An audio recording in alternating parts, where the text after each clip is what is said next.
اے پیغمبر میرے بندوں کو بتا دو کہ میں بڑا بخشنے والا ہوں، بڑا مہربان ہوں، اور یہ کہ میرا عذاب بھی درد دینے والا عذاب ہے۔ اور ان کو ابراہیم کے مہمانوں کا احوال سنا دو۔ جب وہ ابراہیم کے پاس آئے تو سلام کہا۔ انہوں نے کہا کہ ہمیں تو تم سے ڈر لگتا ہے۔ مہمانوں نے کہا کہ ڈریے نہیں، ہم آپ کو ایک دانشمند لڑکے کی خوشخبری دیتے ہیں۔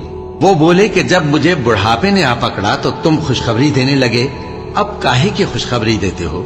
انہوں نے کہا کہ ہم آپ کو سچی خوشخبری دیتے ہیں، سو آپ مایوس نہ ہوں۔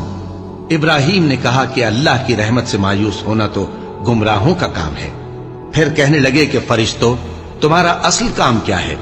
انہوں نے کہا کہ ہم ایک گناہگار قوم کی طرف بھیجے گئے ہیں کہ اس کو عذاب کریں، مگر لوط کے گھر والے کہ ان سب کو ہم بچا لیں گے، البتہ ان کی بیوی کہ اس کے لیے ہم نے ٹھہرا دیا ہے کہ وہ پیچھے رہ جائے گی۔